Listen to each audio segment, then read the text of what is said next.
I never liked to go to school when I was young, so I thought, why should I put her through something? When she became 15 and cleared her 10th standard, I took her out of formal education. And then she said, you're teaching everybody so many things, you're not teaching me anything. I said, this is all you need to know.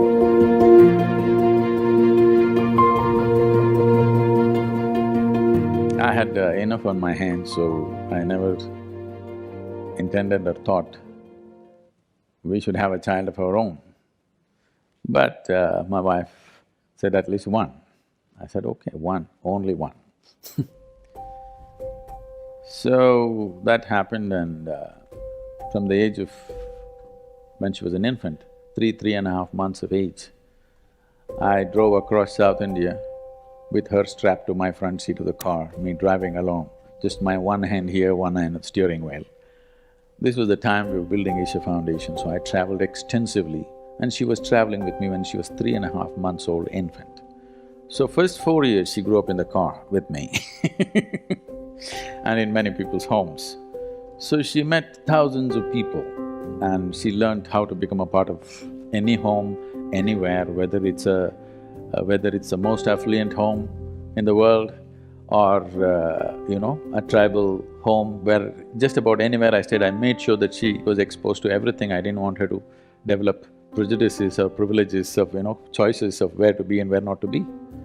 And by the time she was 3 years of age, she at least knew 1,000 people by name, whom she considered her friends, definitely not her age, all grown-up people. So the tremendous exposure to people, and I thought I won't send her to school because I never liked to go to school when I was young. So I thought, why should I put her through something? Then the only thing I could not provide her is children of her own age. So I put her to a school which is not so competitive, not so pushy. So I looked for a school which was started by J. Krishnamurti, and I put her there so that it's easy. And I said, further you go easy on my girl, because I'm not going to look at her report card, I'm not going to ask which rank you are, I'm not going to ask what are you going to become. So don't have to bother about her marks, her academics. If she plays, if she eats well, I'm happy, she's growing up, she must eat well. If she plays well, if she laughs, if she sings, if she dances, I'm fine. I'm not concerned about this because when I was in school, every test, I was very consistent. I always got 6 zeros because I never wrote a word on any page. If they insisted, I wrote my name, otherwise I wouldn't write. When the final exam came, I only worked for 35 and I always got 35, 36, I just calculated. I've never sat in an examination hall beyond 30 minutes. First bell, I'm always out. And I just calculated for what it takes to move on with my friends to the next class, and that's all I did. Why I'm saying this is, this whole thing I used to watch as a child. When the report card came every month, some children are crying in the classroom because they've got not the marks that their tiger parents want, and some are strutting around because they are first or second or whatever. Whenever the teacher gave me the card, this report thing, I just took it and gave it to my father. I never ever opened and saw, because I thought this is a transaction between the teacher and my father. I don't want to intrude and see what is going on there. So I particularly requested the principal of the school, don't worry about my girl's education, I just want her to be with children of her age group. She eats well, just make sure she eats well, that's my only concern. She eats well, she's playing, she's laughing, she's jumping and dancing, I'm fine with this.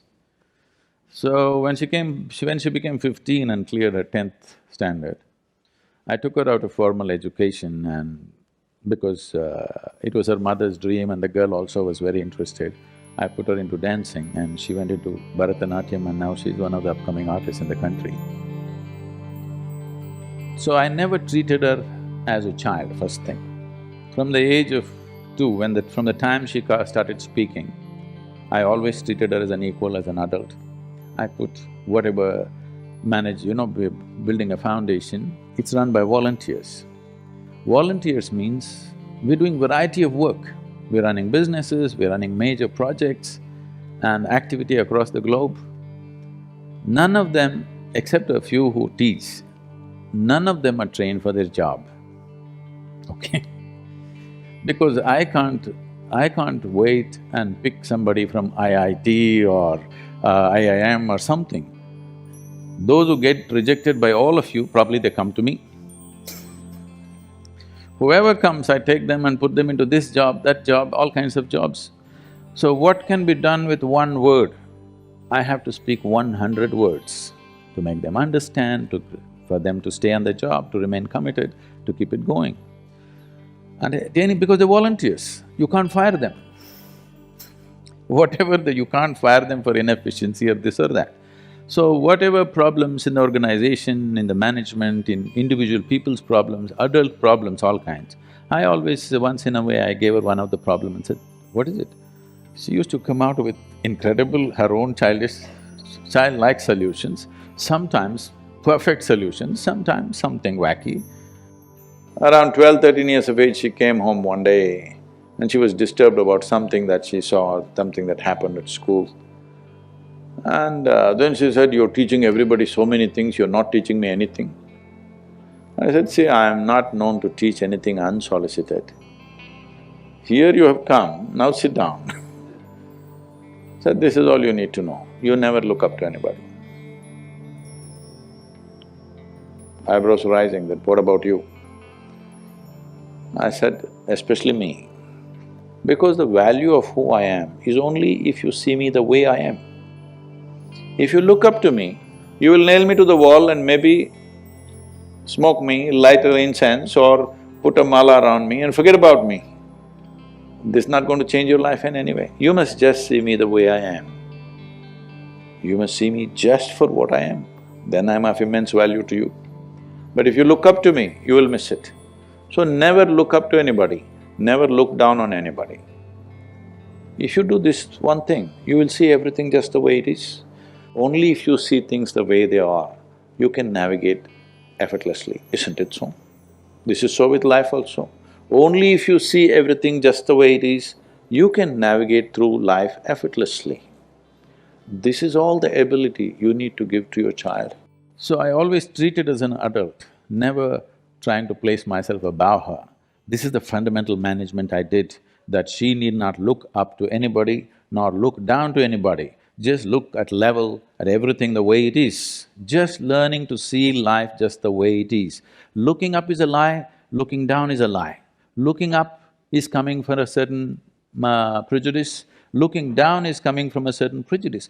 Being able to treat every life, everything, whatever it is, this is our culture, I want you to understand.